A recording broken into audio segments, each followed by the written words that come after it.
today we're going to talk about 3 things to put behind your sofa.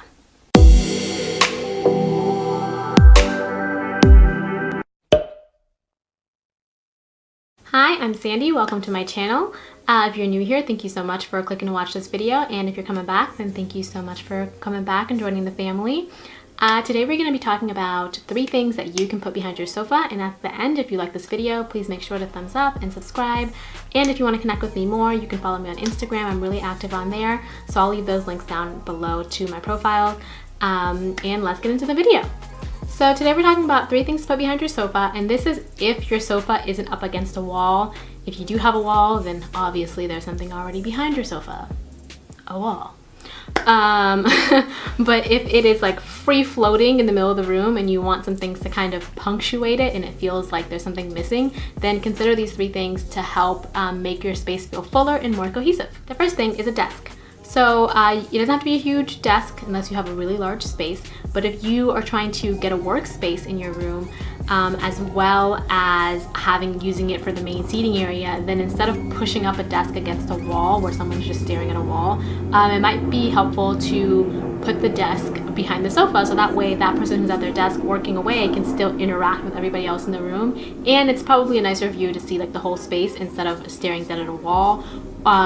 Or even if you don't want to be up close to the window, if there's something else that's there. So a desk is a really great way to fit in some workspace into your home. The second thing you can put behind your sofa is a console table. I have a whole video on console tables, what they are and places that you can put them where they're really helpful, but behind a sofa is a really good place to put one to punctuate it, especially if you have floor outlets. So the outlets where you plug into the wall. Some people have them in the floor, and if you have those, then you can float lamps.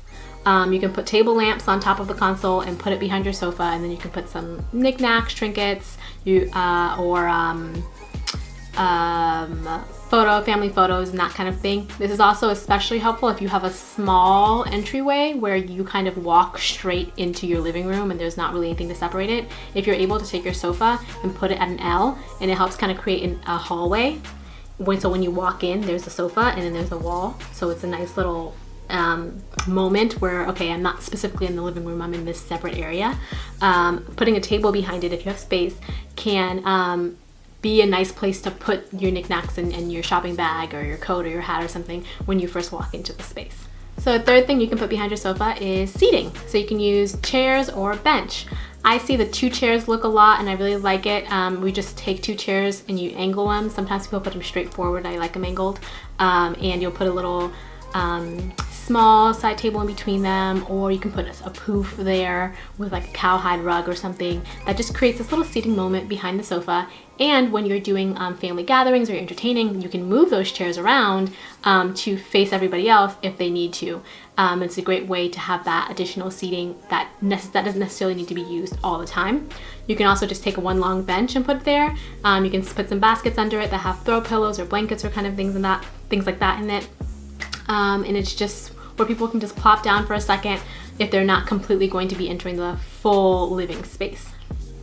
So that's it for today's video. If you liked this video, please make sure to give it a thumbs up and subscribe. Also, don't forget to follow me on Instagram if you want to keep connecting with me. And again, like I said, don't forget to subscribe. All right. If you like it, you made it this far, put a ring on it. Okay, scratch that. If you like it, subscribe.